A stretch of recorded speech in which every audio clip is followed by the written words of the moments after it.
Ang mana at mga pugo. Ikalabing-anim na kabanata.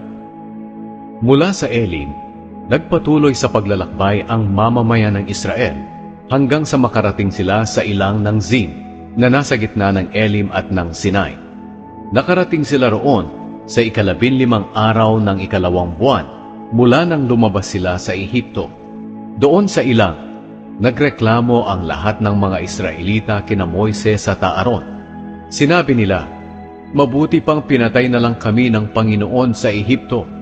Doon, kahit paano'y nakakakain kami ng karne at ng lahat ng pagkain na gusto namin. Pero dinala nyo kami rito sa ilang para patayin kaming lahat sa gutom." Pagkatapos, sinabi ng Panginoon kay Moises, "Makinig ka, magpapaulan ako ng pagkain mula sa langit para sa inyo. Bawat araw mangunguha ang mga Israelita ng pagkain nila para sa araw na iyon. Sa ganitong paraan, masusubok ko kung susundin nila ang mga utos ko. Sabihin mo sa kanila na doblehin nila ang kukunin nilang pagkain tuwing 6 na araw ng bawat linggo." Kaya sinabi nila Moises at Aaron sa lahat ng mga Israelita, "Ngayong gabi malalaman ninyo na ang Panginoon ang naglabas sa inyo sa Ehipto, at bukas ng umaga, makikita ninyo ang makapangyarihang presensya ng Panginoon, sapagkat narinig niya ang mga reklamo ninyo. Sino ba kami para sa amin kayo magreklamo?"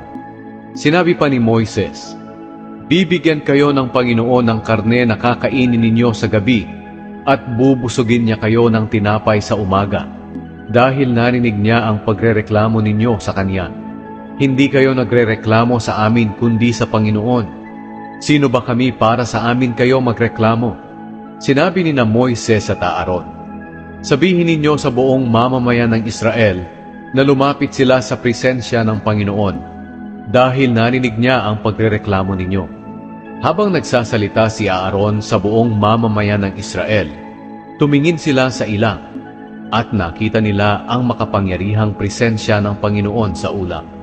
Sinabi ng Panginoon kay Moises, "Narinig ko ang mga pagrereklamo ng mga Israelita. Sabihin mo sa kanilang gabi-gabi silang kakain ng karne, at araw-araw silang magpapakabusog sa tinapay.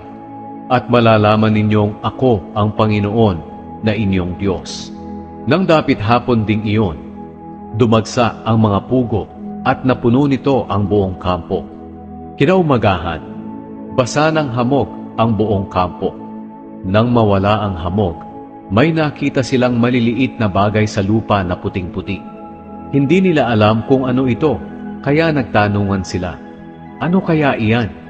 Sinabi ni Moises sa kanila, "Iyan ang pagkain na ibinigay ng Panginoon sa inyo para kainin.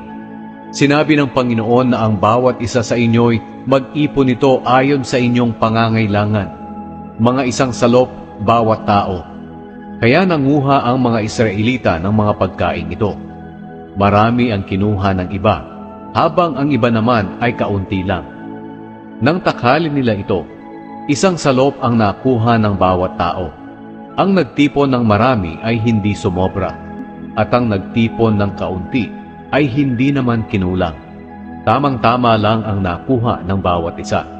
Sinabi ni Moises sa kanila, "Walang magtitira nito para sa susunod na araw." Pero ang iba sa kanila ay hindi nakinig kay Moises. Nagtira sila para sa susunod na araw, pero inuod ito at bumaho. Kaya nagalit si Moises sa kanila. Tuwing umaga nangunguha ang bawat isa ayon sa kanyang kailangan. At kapag uminit na, natutunaw ang pagkaing hindi nila nakukuha. Sa 6 na araw, doble ang kanilang kinukuha, mga 2 salop bawat tao. Kaya pumunta ang mga pinuno ng mamamayan ng Israel kay Moises at nagtanong kung bakit doble. Sinabi ni Moises sa kanila, "Iniutos ng Panginoon na magpahinga kayo bukas, dahil araw ng pamamahinga, na banal na araw para sa Panginoon. Kaya lutuin ninyo ang gusto ninyong lutuin, at ilaga ang gusto ninyong ilaga. Ang matitira ay ilaan para bukas."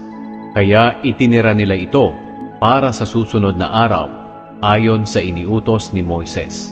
At nang sumunod na araw, hindi ito inuod o bumaho. Sinabi ni Moises sa kanila, "Kainin niyo iyan ngayon, dahil ngayon ang araw ng pamamahinga para sa Panginoon. Wala kayong makikita niyan ngayon. Makakakuha kayo ng pagkain ito sa loob ng 6 na araw. Pero sa ika-7 araw ay magpahinga kayo.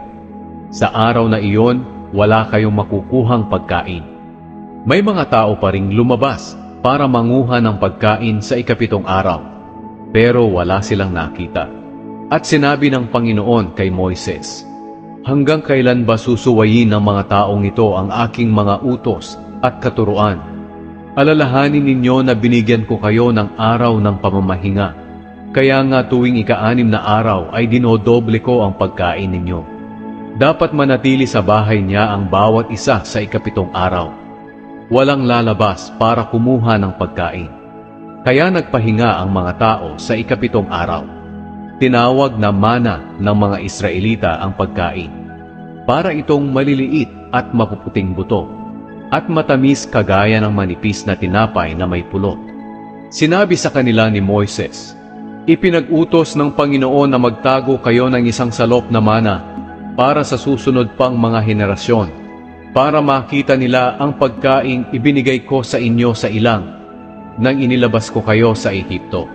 Sinabi ni Moises kay Aaron, "Kumuha kayo ng sisidlan at lagyan ito ng isang salop na mana. Pagkatapos ilagay ninyo ito sa presensya ng Panginoon para sa susunod pang mga henerasyon." Sinunod ito ni Aaron ayon sa sinabi ng Panginoon kay Moises.